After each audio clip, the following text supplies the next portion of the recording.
Welcome back to another episode of Line of Defense Podcast, where we have thought-provoking conversations that may need your line of defense. I'm your host, Quinton Coples, and this is my executive protection opinion, expertise, former NFL player transitioning into the private security sector. Today we have a special episode. We have two guests here today. We have Sensei Ryley. Oh. Come on. And we also have Dr. K. Lee. That would be me. That would be me. Thank you for having us. We're going to call this episode a production episode because I have two guys that are my production team that makes this show possible, alongside other guys and other women and other talents. We had an episode scheduled with another guest, but at this point, he couldn't make it. And I won't air him out on this episode, but you will know in a future episode exactly who I'm talking about. Yep. So this time we're just going to have some fun with my production team, and they're going to do their best to give me the hardest questions and hardest conversations that I've ever had. So give it up for Sensei Ryley and Dr. K. Lee. Thank you. Let me just say I'm honored to be here as the doctor in the house. And to be honest with you, I'm not a doctor, but I'm the furthest thing from a doctor. I own a company called Follow Up Media. We met months back and started this journey in helping him, provide some educational information, establish.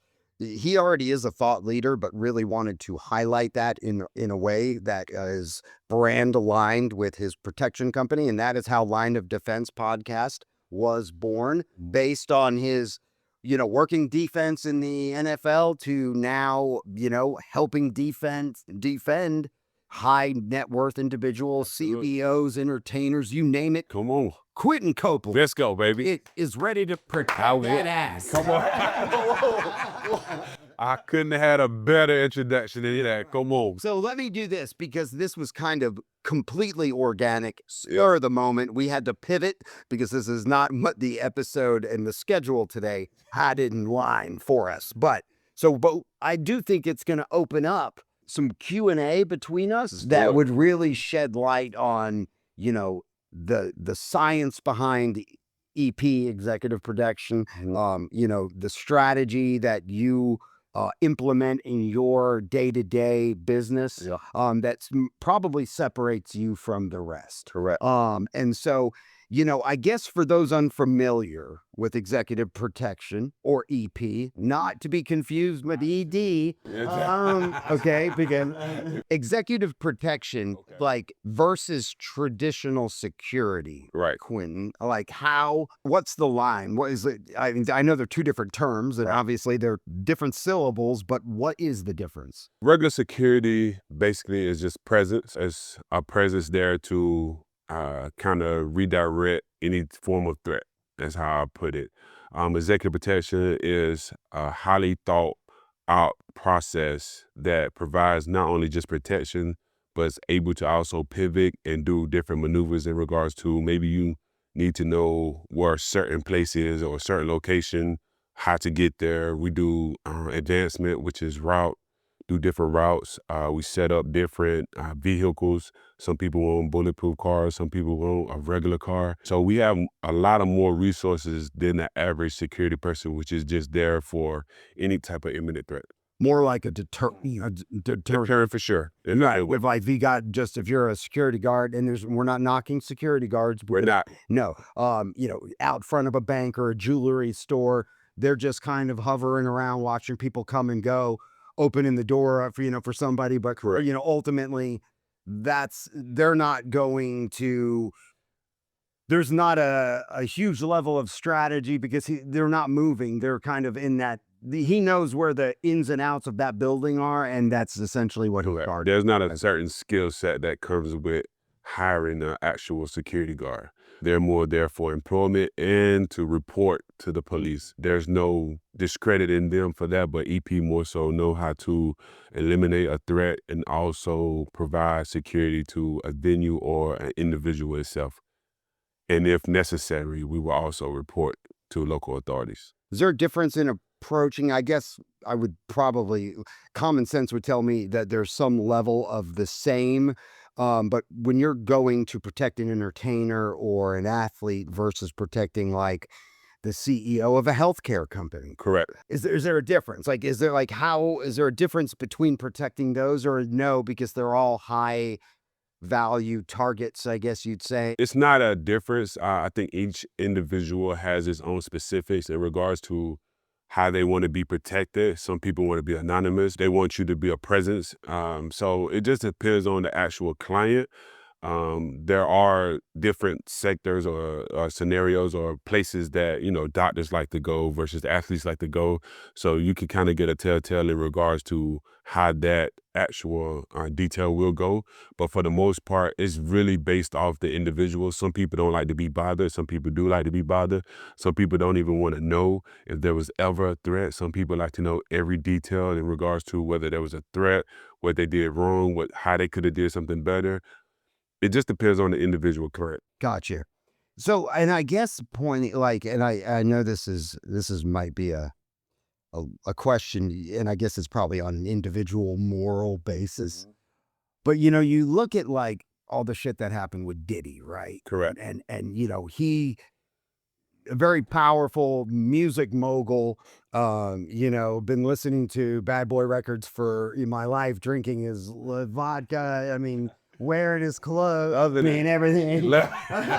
film everything, yeah, that's right. I'll tell you what, man, those Diddy memes though, when all that shit came out, it was just, I mean, it Oh, was the internet never rough. fails, yeah. Oh no, he always had. He had a probably a somewhat loyal. Mhm.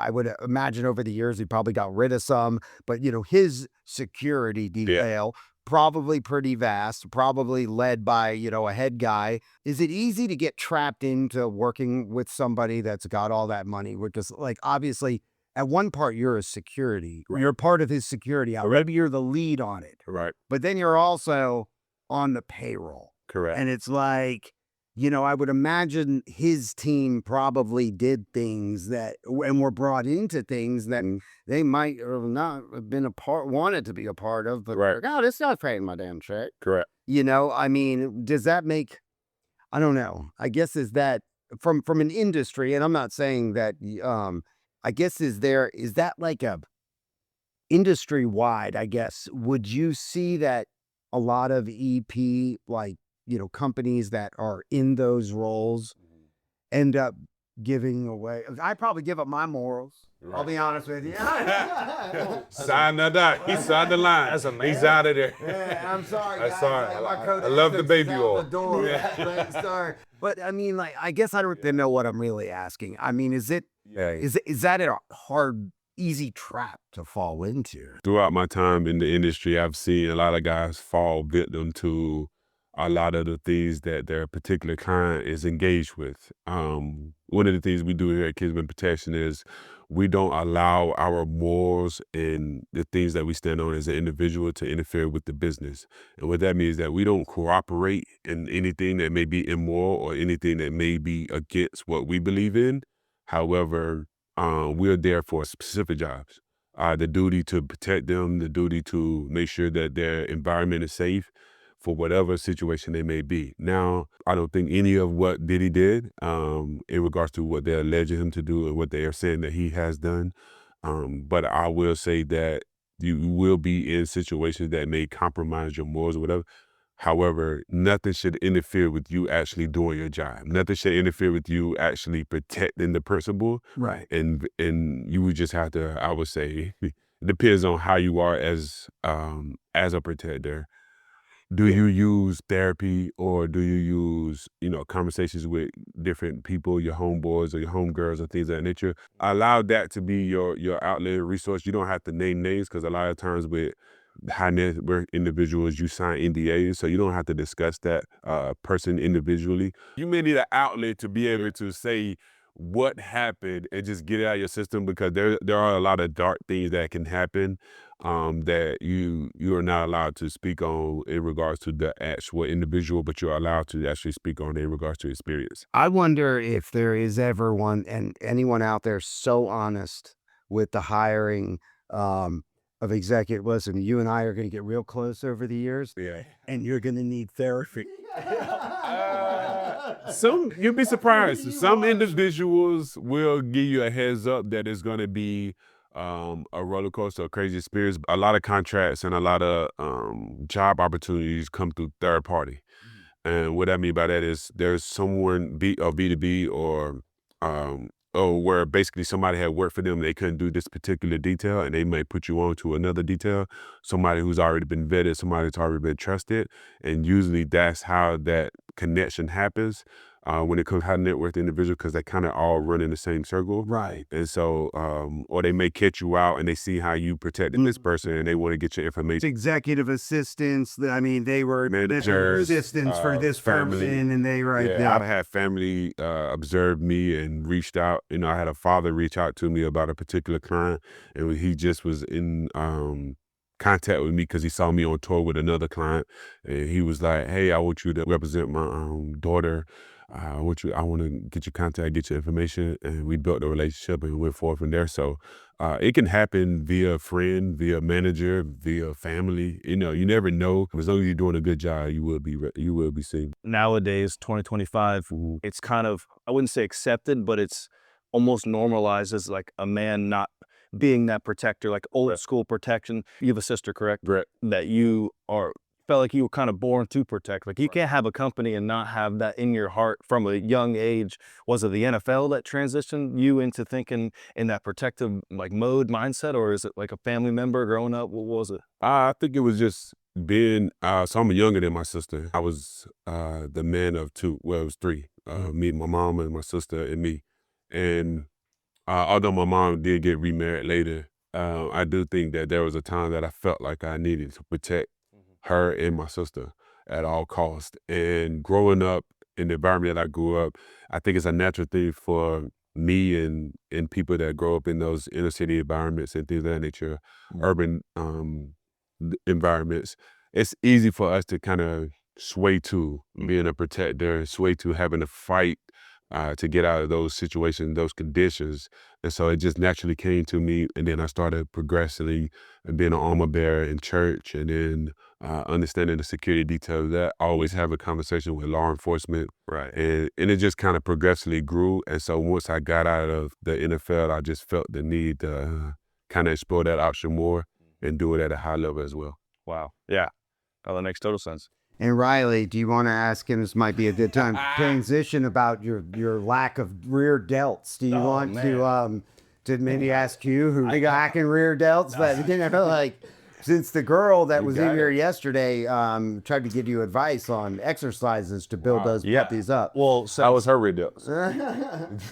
Did you squeeze them? I'm not gonna throw shade. I'm gonna let her think. Hey, she might have like whipped him out and just, you know. Well, you got to think that when I'm in the dojo, when I'm being a sensei, I have my sword. That's tricep, bicep. I mean, For what he don't necessarily need rear delt. that's right. It's a good point. Oh, nobody ever thought about it. Did you tell her that?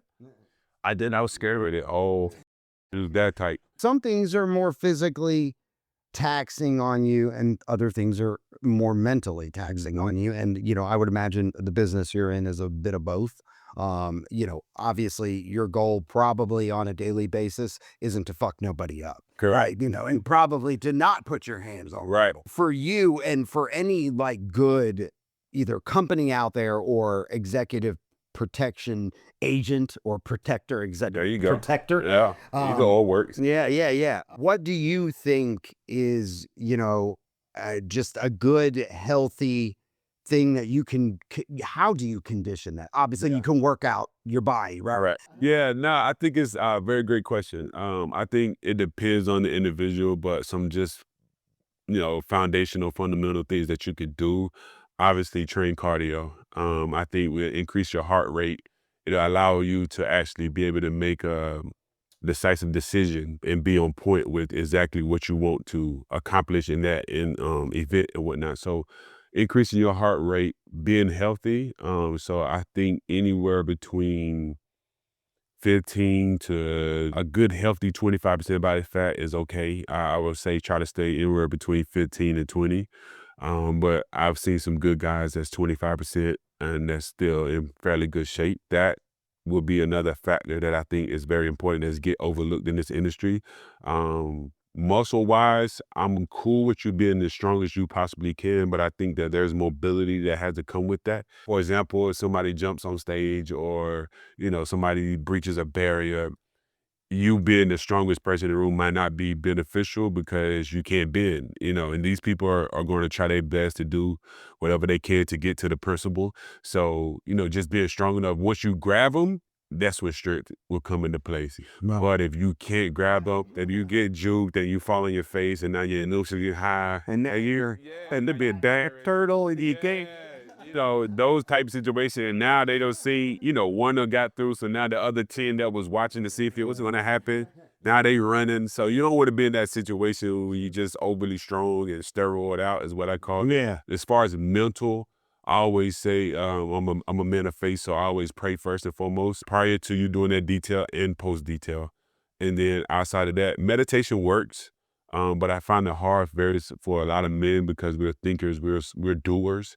And so it's hard for men to actually just sit in one place and just let their mind escape them. I'm not against meditation. However, I do find it more valuable when a man is able to actually physically exert that out, whether that's through training or whether that's through boxing, whether that's through CrossFit, jiu-jitsu, however that may be.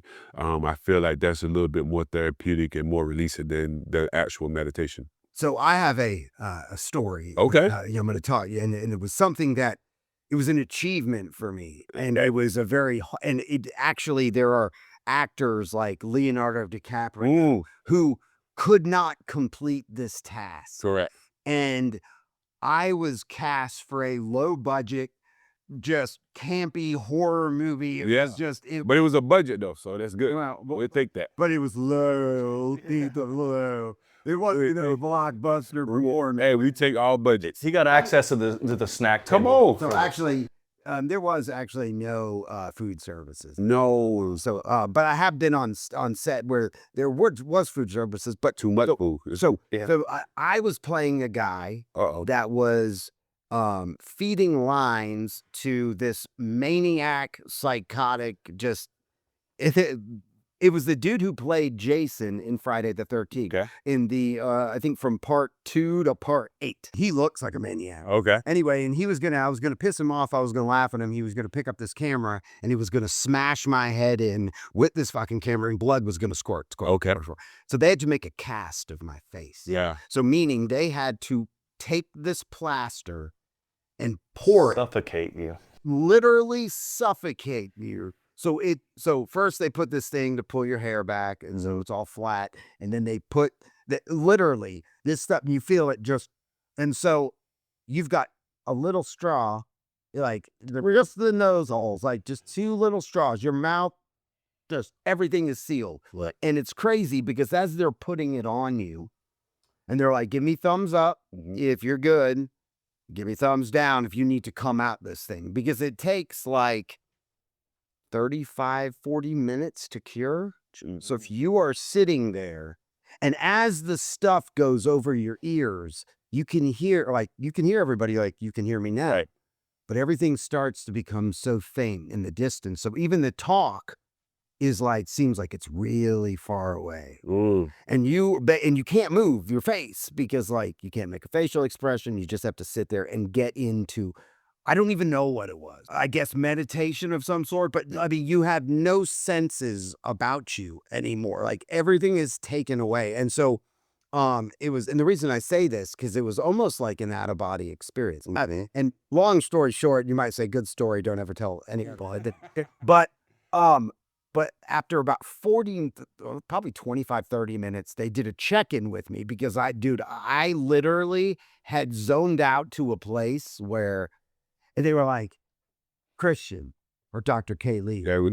Dr. K. Lee. And I didn't even respond. And they're like, Dr. K. Lee, right? Is this guy dead? Like, what? And it took me it was almost 20 seconds delayed. And I'm like, but I'm good. Right. But man, it was, and they were like, most actors even can't get through it because it's claustrophobic. Yeah, Like, sure. you're free, but it's, And I say that because that was the most detached, I think, of mind-wise, like, that I have, like, it was a conditioning that I almost want to do again because it was like, It's like a high almost. I was about to say there. I mean, I almost feel like the detaching like that on a day, like, would help everyone's mental state, Yeah. like, to a level. Now, most of us can't unplug to do that. Anyway, good story. We could take that out if it wasn't worth it. No, I think it's good. I think because as a protector, you're kind of somebody else in this sense. You're not actually who you are. Like when you see me on detail versus who I am now, it's totally different. And so I think you have to be that way because you're not just walking or strolling down, a street or inside a workplace. You're actually there to protect. And so you have to be a lot more alert. You have to be a lot more on point in regards to assessing threats. You have to take in consideration that this person may not look like a threat and become a threat. And you have to be able to be in a ready position to be able to respond to that at all times, not which day on, when you're off. It's at all times. And if you're not that way and you're just relaxing and you're comfortable, this is when danger is most likely to happen. You just inspire me. Have you ever seen any of the Jason Bourne movies? Yes. Okay, so there is a scene when I think Jason Bourne is in a coffee shop and somebody asks him a question and he rattles off like 20 details that he just, now granted, this is a movie, Right. but I would imagine when you walk into any place, you are picking up and registering things in your mind. Right. Or when you pull up that, I mean, my oblivious ass, I probably walk right past the dude with the knife that's standing in the door. Hey, have a good day, sir. I'll walk right in. I mean, this place has no security, so you're telling me we're doing it. I really think that's what separates you guys. What are you talking about, man? We have cameras. You got cameras, you got surveillance, you don't have security. That's cool. Well, but like, what kind of, are you exposing, or what kind of security should I have here? It's not if you need it, it's when you need it. From just talking with you and some of your guys, I really think that's what sets you guys apart, is the mental and physical. You could be the biggest dude in the room and be intimidating, but if someone really wants to harm someone, Correct.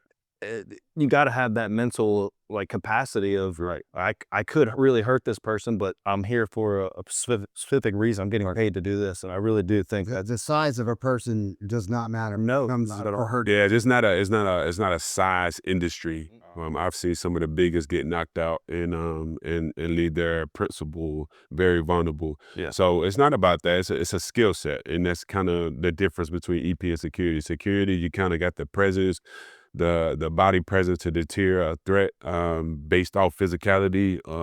But in regards to EP, actually knowing how to respond to that situation and not necessarily always violent, but also understand how to get away. Like when I come in, I know exactly how many exits. I know how I'm gonna get out. If this exit is blocked off, where the next exit is, who I need to contact, who I need to come contact with in the event of something happen. Right. Have I met with the event staff, the building staff, the janitor, whoever? Like you never know because you may be in a hostage situation where you be locked in and you got to respond accordingly. It's not just, oh, he got a gun or he keeping me hostage and I just get to do whatever I want. This ain't a movie. Like you got to actually understand how to eliminate the threat.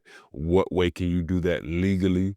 Because that's another thing is the law doesn't respect the superheroes no more. It's all for the bad guys, and then you become a villain because you had to eliminate a threat that was imposing their will on us. So it's one of those things where you have to process and calculate these things in real time in a short amount of time while also protecting either your principal or the asset. So that, and I know we've talked because we have a lot of banter off camera, and we chat, and things actually come up very organically. Sometimes when the mics are off and we're like, oh, that's good. We need to talk about that next time. And I think Ryley, or I don't remember how it happened, like last session that you guys started talking about that, maintaining your cool. Like for instance, someone walks up, you're standing there protecting your client or the asset and slaps you across the face like a bitch. Right. Yeah. Just pimp slaps you right here in front of everyone. Your first instinct, or my first instinct would be to, I'm going to pound this dude into the ground or whoever they are. Right. And then you kind of brought some insight to that situation that I was like, oh yeah, you can't. Yes, sir. Explode. Like, because they might not be the threat. They might be the decoy to the threat that is to your client or your. And so, if you could talk a little bit about, I hope I didn't give too much because I'm No, you're good. Yeah, no. So emotional intelligence, which is a strong suit for me and some of the men that works for me here in Kingsmen Protection, we are able to actually not even just take that slap, but a real agent or real guard will be able to defend itself. So I can block that slap from actually happening because this is what I'm paying attention. I'm paying attention to social cues. I'm paying attention to environment. I'm paying attention to different threat levels. Now, if you're closing in on 5-10 feet of my space, then you become a threat. My intensity increases because I'm seeing that you're getting closer and closer. Also, I think what's really most important about what we do here at Kingsmen Protection is that we allow conversation to be had in regards to who the person that we're protecting. So in the event that someone slaps me, let's just use this example for explanation. Can I paint the picture? No, you're right. Comes walking a fat foot. Go, oh, in your brain, you're going, oh shit, this guy's about to unload the weakest slap I've ever. Easy. Yeah, but a slap is a slap, and it could be, like you said earlier, it could be a deterrent in regards to someone trying to capture your principal or capture the protect asset, and so you have to be prepared for that. But what I was saying is, I think that what we do best is we have conversations with our clients, and we help them understand, like in the event that we have these type of situations, what to do. So a good telltale that I say, one of my clients, if that situation was to ever happen, she would grab my belt and we would get to a safe location. There's other tactics and different ways that you can go about this, but that way she's always connected to me. I get her to a safe location and we go away from the threat. Now, that doesn't mean that we don't handle the threat, but we handle the threat appropriately. And if that threat continues to follow us and I get my principal into a safe location, then now we could talk about how we're going to eliminate the threat. But in regards to just emotionally responding to a situation based off someone being able to contact you physically or try to cause physical harm on you, you can't never leave the asset. You don't never neglect your asset for an emotional reason. Now, the slap is embarrassing, but the slap isn't deadly. The slap isn't, sending you to the hospital or anything of that nature. It's just a more of an emotional reaction of, I just got slapped in front of thousands of people. I just got slapped in front of X amount of people. And your emotions rise and you thinking, hey, I got to defend myself. But in regards to you defending yourself, no one's protecting the asset. No one's protecting the principal. So while you over there getting your macho points, your asset and your principal may be gone when you turn around, and then you're responsible in regards to what happens to them from the time they was in your sight to the time that you retrieve them. I don't think there's any better example of getting slapped than Chris Rock and Will Smith. And Chris Rock, the way he handled, and I think Dave Chappelle even shined light on, like, he was like, he didn't respond or react because he didn't fuck anything up in his life. Now, embarrassing, whether Will Smith would whoop Chris Rock's ass, regardless. I mean, I'm like, shit, I'm gonna have a fight. But that being said, his emotional intelligence in that moment. Yeah, I think it was more in shock than it is like him actually, and this is my opinion. I don't know Chris Rock, but what I was saying, I think that was more in shock that it actually happened versus him actually being prepared to um, respond appropriately. Whoever was his detail, which a lot of time when you go to these red carpet events, they have these strict rules where it's like, if you're not the actual client, you're very limited to how you move because it's such a prestige event and whatnot. But for me personally, there's no way Will Smith makes it to that stage. Your everyday life, does that transition? Like, does your mind automatically in like work mode, or would you react kind of like how? Is your mindset still at work, or is it? Well, I actually have a business, so I'm more on 24/7 versus working for somebody where you just kind of put on your uniform and when you got the uniform or you're that person. I'm always looking for, threats, and I'm also figuring out solutions in regards to how to respond to a high level, high intense event. and then I work my way down. So high intensity, medium, low intensity, I work my way down. So when I go to the grocery store, yes, I'm there to get groceries, Right. but I'm also looking at, okay, cool, somebody come in here and stick up this grocery store. Where do I go? Yeah. Who's actually vulnerable in this situation? Makes sense. How do I proceed in regards to eliminating this threat? Yeah. Is there anybody else in here with a gun? They may see me as the thing, because when they got down on their knees, they was, they heard the noise, and then they got down on their knees and they balled up, and then they had this courage. They're like, oh, I got a gun on my waist or firearm on my waist. Now I can jump into action. Well, you never saw the threat. So once I eliminate the threat, Yeah. and you get up and now you ready to be a superhero, you see me with my firearm, you may fire on me. You know what I mean? And you may shoot me because you thought that it was me versus the guy that I already eliminated. I look at all those things. I always find the surveillance, the security cameras. I do a personal evaluation of the managers and things of that nature. People who are more like in shape or whatever, there's no fat shaming or thing like that, but they're more likely to actually take action. Wow. So with the like high prestige red carpet, going back to Chris Rockwell's evidence. So if you were protecting Chris Rock, now granted, some things are skits. And the way Will Smith, that whole thing unrolled out when you first, before the slap even happened, you think, oh, this is just part of a skit. Right. Would that be already rehearsed if it was? If it's a skit, Well, if it was kind of like, if it's if it was a part of the program, yes. The difference between that situation, how I viewed it from a protector perspective, is the warning was keep my wife's name out your mouth. That was the warning. So now Will is on my radar as a threat now to Chris. If I'm protecting Chris, now he's a threat to him because he done yelled in front of everybody. It's like if I say fire right now, you don't just say, oh, he just said fire. You like, hey, there's a fire somewhere. Right.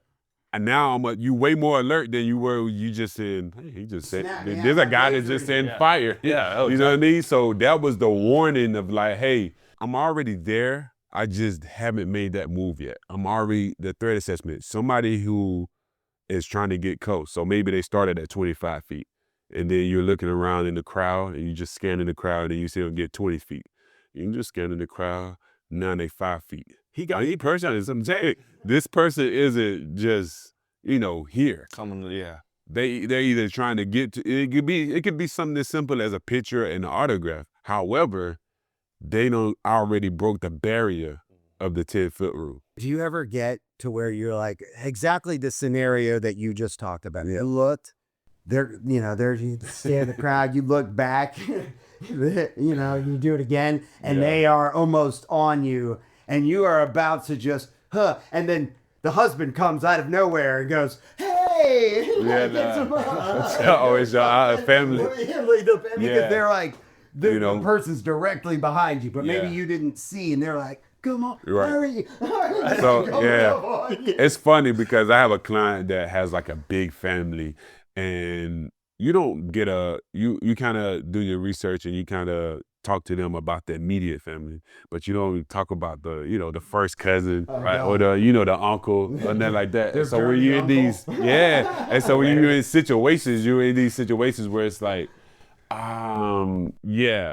So me, I always tell my, my clients, and I also tell the men that work for me, I'd rather be wrong and right than to be right and wrong. You know what I mean?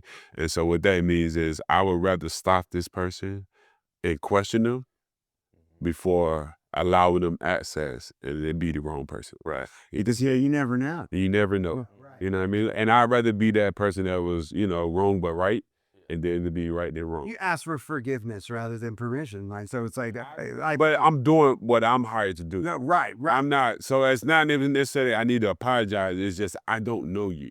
You're looking for someone that can, it's not my job to, like I said, this particular client has a huge family. Like, there's like a family of 7, and then they got kids, and they married, and then they got wives, and then they family come together, and then you got the husband family that comes with that. Like, it's not my job to be able to, decipher that you're this guy. And just because you make it backstage doesn't mean that you're actually family. Right. Because I've been in situations where a fan has figured out how to finesse their way backstage. or whatever, and so you just don't know.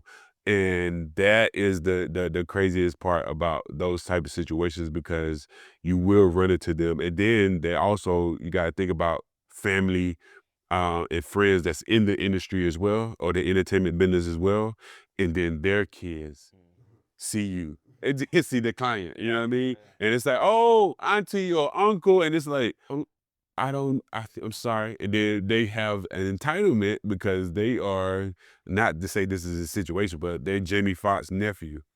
Well, you can't say no to Jamie Foxx's nephew or whatever, Chris Brown nephew or whatever. Like, you just can't say no. Oh, yeah. They feel that way. And so you have to kind of properly help them understand, like, hey, listen, this is a private area, and I understand that you know this person, but at this time, I would let her know that you're outside, and then she'll come out and get you. I have one more question, and I think this segment is actually. I hope you're having fun because I'm enjoying myself. so because I have like 1,000 questions, I'm with you. but I think we should probably I want to ask one more. Okay. And we can wrap this. And I think if you like this, and as we launch the podcast here and the video version as well in the next few weeks, we can revisit this on, once every couple months or whatever. And I think it's very valuable from a thought leadership standpoint, and you really getting to break down current events and things that happen, because obviously there are tragedies that happen with assassinations, unfortunately, and really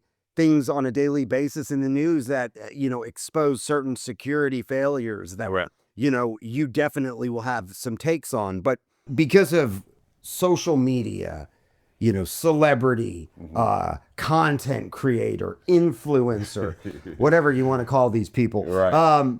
Do you ever have clients that are like, that expose themselves in a way on social media where you're like, listen, I know I'm responsible for your immediate presence, but you are leaving yourself vulnerable. Right. Because you've heard about it over the years. Like, these celebrities are like bragging, they're in Vegas, throwing it up for this album release. And meanwhile, they're ransacking their Hollywood Beverly Hills home because they know they ain't there.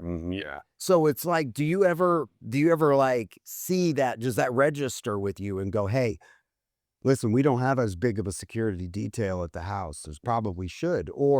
And a lot of these high value people might have multiple homes. Correct. And so are all of them protected 24/7? I mean, I would imagine if they're big, there's probably a staff that takes care of that home, but still, I would say more times than not, you hear sometimes these celebrities don't even have their alarm system on. Right. And people are in there taking all their Louis bags and maybe a bunch of shit that really doesn't mean anything at the end of the day, other to the materialistic shit to that person. But do you ever see that, like, and have to go, hey, I think, I don't think we should be posting this, or we should not be sharing where exactly we are at. We should, it's the strategy always, unless it's like the red carpet, share after the event. Like, because you're home, you're back home already. Right. Like, you're not real time. Find me on, I'm not in the vicinity to where, people can, is that the smarter play? Is that like that is a good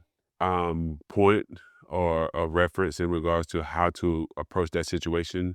The thing with posting is, I always try to tell my clients, hey, I don't care if you post, it's about how you post.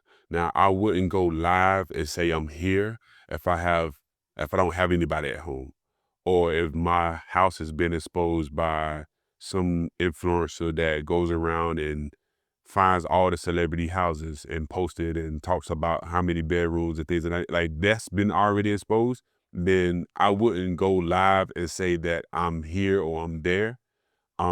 Because even live, sometimes you can manipulate that. Like, you could say I'm live, but you're not actually live. right? It's reposted, but It's reposted, but it appears to be live. So that's one aspect. And then if, say, you are in New York, or you are in Manhattan and you're shopping, or whatever the situation may be, you posting it isn't necessarily an issue.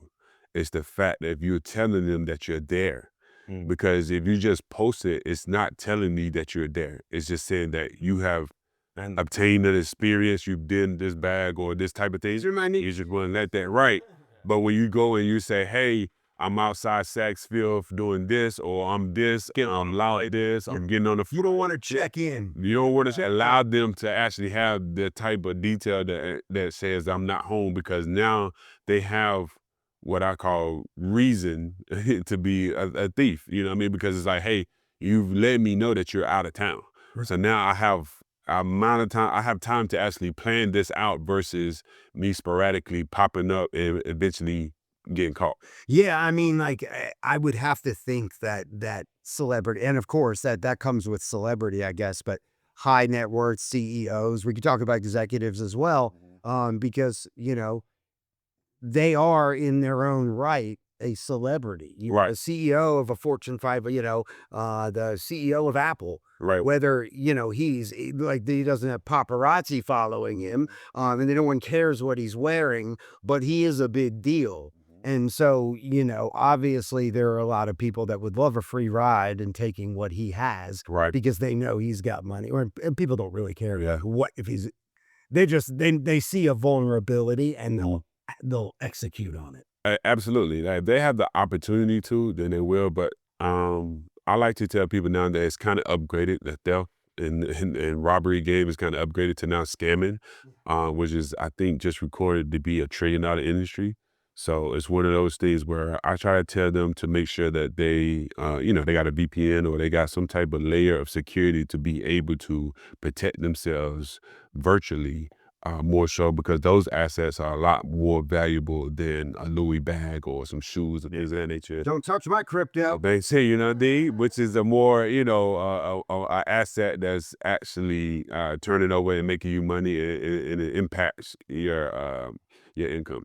Well, man, I think that was a solid, insight for today. And like I said, I got 500 more questions for you, Julia, and probably 2 more for Ryley about his Lululemon collection. Or even get the viewers to comment questions they want. Yes, and add to Dr. Lee's questionnaire. Like, you can send him some questions in the comment, answer some of the questions, give your response in regards to some of the things that I said. If you think that you have a better idea, I'm always open to learn, and we can discuss it. And yeah, and for Kingsmen Protection and the Line of Defense podcast, while we have a pretty good roster of interviews that will be in the future. Correct. We want to engage. Right. And, we want you to engage with Q, engage with follow-up media if needed, but, respond Q's got a very unique story, and he's got a unique set of skills. Right. And that, he is ready to dish out and a lot of insight, and somebody who played defense and then kind of been really recreating your next chapter out of the NFL. Correct. And still using the skills and the things you studied for years on the defense, playing defense, Right. and are now applying that to a different type of defense outside of the NFL is brilliant, and it's awesome. And it's like, while you're not, I guess it could still be a game too. You still do it mentally. Simulation. Yeah, right. And we're in the matrix. We're in the matrix. But no, thank you for joining. And Q, once again, thank you for letting Follow Up Media help support your mission and your stories. And we'll continue to do so. Yeah, man. Thank you guys for joining another episode of Line of Defense podcast, where we have thought-provoking conversation that may need your line of defense. Until next time, peace.